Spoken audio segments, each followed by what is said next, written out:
Okay, so today we have Roundabout by Yes. I bit my tongue last night and it still hurts, so I'm going to try to talk normally through this, but just know that. Anyway, Roundabout from Yes, like I said. And Yes is a band that's been requested a few times, and obviously I've heard of them. Yeah, I don't, don't know much else really to say. I've heard of them, but I've never listened to the band. And this one's 8.5 minutes. This is one of their, if not their signature tracks. So anyway, let's get into it. Listen to the whole thing. Talk about it after. Let's go. It's gonna be a ride, I think.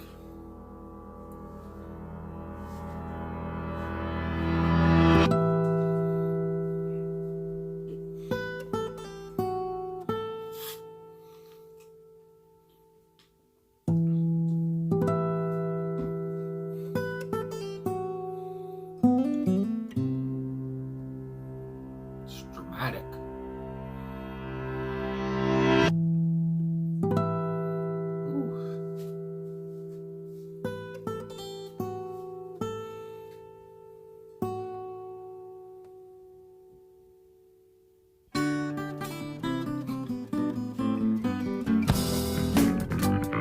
Oh.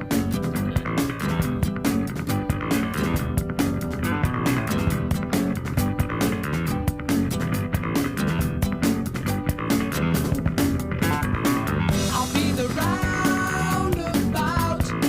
The words will make you out and out. I spend the day away. Call it morning, driving through the sun and in and out the valley.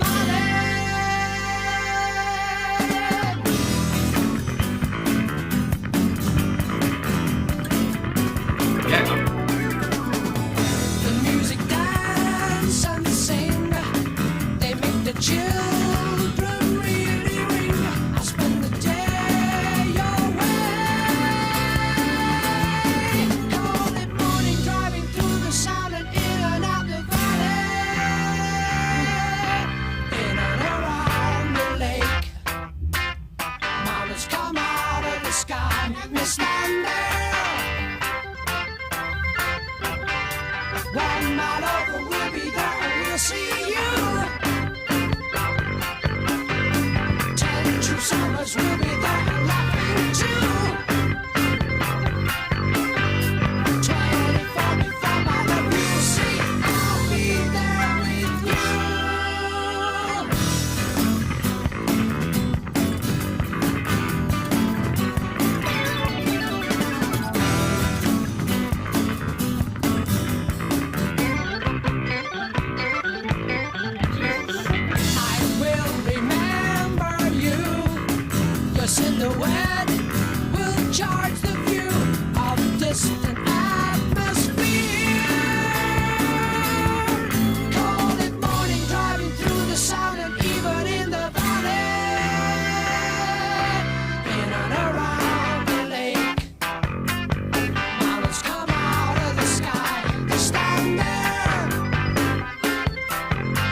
This is wild.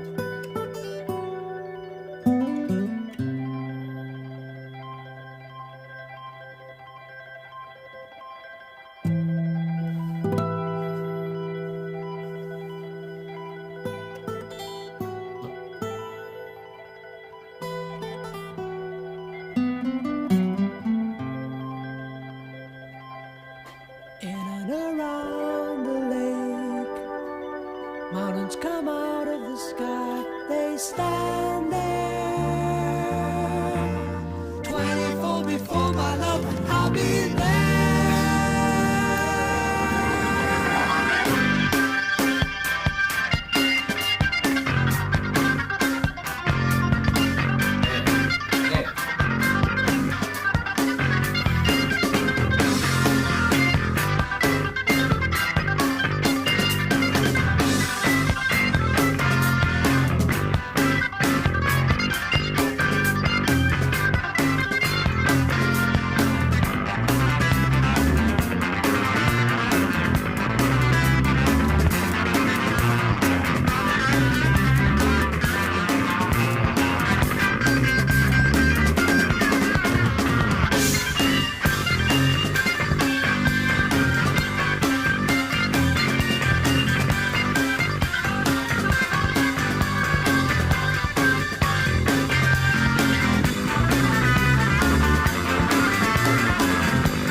Christ.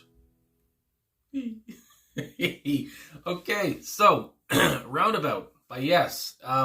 Holy moly, 8.5 minutes of a song here. And to be honest, I mean, I loved every bit of it. It did not feel like 8.5 minutes. Holy crap. I mean, where do you start? I guess I'll start. Obviously with the beginning of the song, you have the acoustic guitar, and then it goes into that, when it happened, into the, I don't know how to freaking say, but when he went into one of the early guitar parts, which I said, oh yeah, because that sounded very familiar. I'm pretty sure it's been used in memes or something, but anyway, it sounded very familiar. And then when I was listening to the song, and reading a couple things. I saw that this was in Grand Theft Auto 5. It is in Grand Theft Auto 5, and that also came to mind, and me thinking, oh yeah, I've heard some of this in Grand Theft Auto 5 as well, but I've never actually paid attention to what he's saying, or just paid much attention to the song. So some parts were obviously familiar, but listening to this again with headphones on, with just putting my full attention to it, and because in Grand Theft Auto 5, you're killing people, you're driving around, whatever. Anyway, so doing that, this was, I said at the start, this is going to be a ride, and goddamn, yes, it was. Like I said from the start with the acoustic guitar, just how it starts off simple. A little bit, like I said, dramatic, and it's like you're coming in, there's a fade in and there's a fade out, whatever, and it's just very, like I said, dramatic and intriguing, and then we go right into it, and there's so many layers to this song. I mean, there's so many obviously instruments, and there's so many things going on, you don't know where to put your ears at. It's just like, but again, it was very good. I'm not saying that's a bad thing, whatever. But yeah, like I said, there's so much going on, and with the personnel here, because I got to talk about the personnel, because this is my first time listening to the band. So Jon Anderson on lead and backing vocals. Of course, his vocals, my first time really listening to him. Like I said, I've heard something in GTA 5, but anyway, obviously very, just magical, soft vocals. What really actually came to mind is a voice like Brad Delp from like Boston, that kind of feel. And again, we're talking prog rock here as well. But yeah, just some sweet, tender vocals. Like I said, very, his voice is not harsh at all. I mean, it just glides through the song, and it was just a nice little voice, I guess you would say. But yeah, I really enjoyed that. Like I said, just a magical voice on him. My God, and it's just, again, it was so soothing to the ears too. So anyway, Steve Howe on electric and acoustic guitars and backing vocals as well. So again, the acoustic guitar, that's how the song starts off, and that's how it ended as well. And I just like how, it starts off with the acoustic guitar, just kind of, just a raw acoustic guitar. You don't know what's coming through. And then we go into the whole song, the 8-minute song here, and where you have so many, going on, Chris Squire's bass, he does electric guitar as well. And you have the Hammond organ, harpsichord, grand piano, you have obviously the drums and the guitar, everything. But, just before all that comes in, we have the simple acoustic guitar, and you don't know what the hell's about to happen. And then how the song ends just with the acoustic guitar again. And, just to finish it off. It's just, I just love that they did that as well. Kind of ended how it started. Going from kind of slow and quiet to a big build up, and then obviously coming back down at the end. My God, this song was just nuts. Anyway, just a wild song, like I said, during the reaction as well. Anyway, so back to the people here. Steve Howe, like I said, electric and acoustic, yes, and he was great on that. The guitars, and I gotta say the drums as well. So goddamn clean. That's one thing with this band. What I heard, everything was clean. Talking about Jon's voice again, clean as hell. Really enjoyed that too. No, again, no scratches, no nothing. It's just clean as a whistle. I really enjoyed that feeling that they had to this. And just, it felt like everybody in this band, every musician, Chris Squire, like I said, he's on bass guitar, electric guitar. I might as well say the rest. Rick Wakeman he's on a bunch of things here. Hammond organ, like I said, harpsichord, Minimoog, I want to say, grand piano and mellotron, and like I said, Bill Bruford on drums and percussion.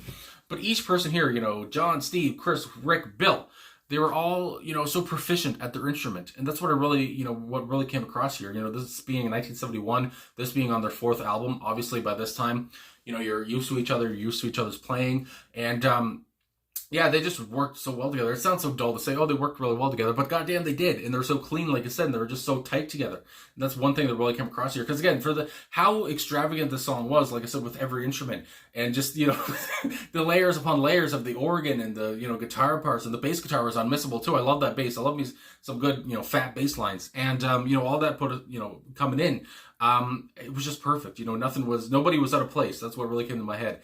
Just clean. I can't say it enough. Anyway, loved everybody on the track. I really enjoyed it.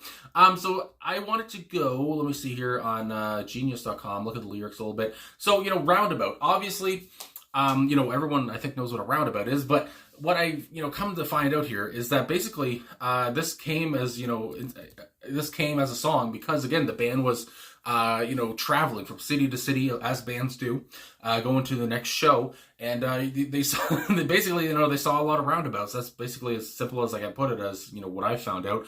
They saw a lot of roundabouts, talking about the scenery that they see. And really, I mean, that's basically what they talk about through the whole song. The scenery, what they see. You know, the first refrain, obviously, how the song starts off. I'll be the roundabout. The words will make you out and out. I spend the day your way.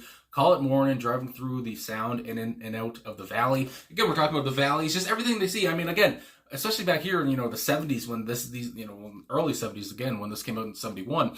Imagine the things you would see, you know, on the road, all, you know, the people, like I said, the scenery, the nature. I mean, especially at nighttime, God only knows, you'll see a bear or whatever the hell. It's just like, you know, just that whole, like I said, just that whole thing about what things you see when you're on the road, like 24/7, going to the next show, trying to make it in the business, obviously. And yeah, so I just loved how that, you know, it came from, you know, roundabouts. You know, the whole talk of roundabouts is what created such a intricately just wild track, you know, just full of so much oomph and so, you know, full of so much fire and, you know, just like I said, intricacies, everything here, you know, just perfection. I can't say enough. Everyone was so good at their craft here. Holy crap. Anyway, and again, I love his voice. I love Jon's voice so much. It's just because, again, the way he's singing these and the way, you know, his high notes, again, are so beautiful too. You know, just nothing wrong with his voice at all. He has such a good voice. I can't say that enough either.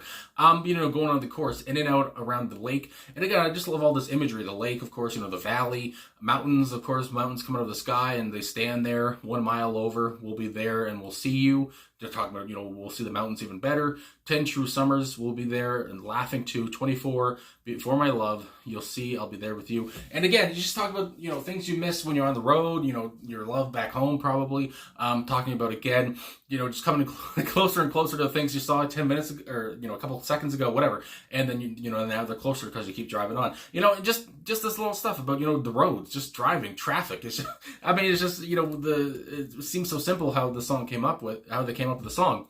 And, but again, the song is so nuts. It's just like, I just love how they were inspired by the road. Anyway, and yeah, it just, you go on, I don't want to read every lyric, but you go on, of course, through the instrumental break between 5 minutes and 51 seconds, I can't talk, and 7 minutes and 6 seconds, and this is where just everything broke down. Keyboard solo, guitar solo, keyboard solo, guitar solo. Again, they were just like taking turns, and they were just showing off the chops to each other. It's almost like a jam session. And again, I love, you know, long songs. I mean, The Doors are one of my favorite bands. You know, they have The End, which is a long song. You know, you think when the music's over. I love long songs where the band's just, they're just chilling. You know, they're just going back and forth, playing with each other, and, you know, in a non-naughty way, and they're just, you know, playing, going and going and going, and then at some point we come back, you know, back to the earth, and then they continue on like they do here when they, after the whole instrumental break, they go right back to the refrain, then the chorus, and then the outro with the vocalizations, and again, just great harmonies. It's just, I don't know, everybody doing backing vocals here again too. Obviously Jon's voice was, you know, pretty much the focal point of the vocals, but again, everyone was so good and they all just fit so perfectly. And again, I feel like I'm saying it over and over, but I don't have any really big critiques or anything. I mean, my God, it's just like, this is so clean. And this is so, I mean, even today, you know, this is what, 1971, like 50 years later or whatever now, and it just sounds timeless. I mean, that's the whole point. Holy shit. But yeah, anyway, I don't know if there's anything else I can really say, you know, song facts here. My goodness gracious, is there anything I want to say? You know, just to give some information, this was Yes's breakthrough hit and one of their most well-known songs, of course, but the band wasn't looking for a hit at the time. Well, my goodness gracious. You're not looking for a hit, and here you go, boy. The album version runs 8 minutes, 29 seconds, but the edited version was down to 3 minutes and 27 seconds to release as a single. And I feel like you probably, I mean, the 8-minute version is probably the one you need to listen to get everything.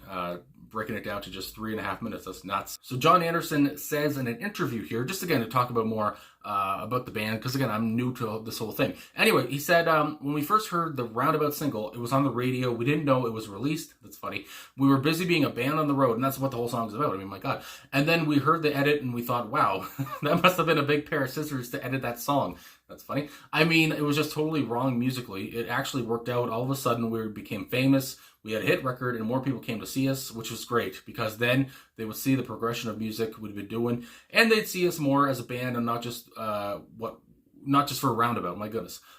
Because we didn't do that Roundabout in those days, we did the 8-minute version. So of course, if somebody new comes and they only know the 3.5-minute version, and they get there, and then there's Yes, and they do the whole 8-minute song, I'd imagine some people were like, "What the hell is this?" I thought it was shorter. Anyway, it goes on just one more little line here. Yes, lead singer Jon Anderson and guitarist Steve Howe wrote the song near the end of a tour when they were traveling in Scotland. They were in the back of a van going from Aberdeen to Glasgow when the song came together. Awed by the scenery, Anderson came up with the lyrics like mountains come out of the sky and they stand there as the mountains would disappear into the clouds. So again, just all about the scenery, all about, being on the road. That's the whole point. This is such a band song. It's just like, I feel like so many different bands could relate to this, obviously, for the last 50 years. They all know this feeling. So anyway, I guess that's all I gotta really say. So thanks for watching. Thanks for liking, subscribing, commenting. And again, I'm happy some people have requested for Yes. I've been waiting to get to them, and I finally did.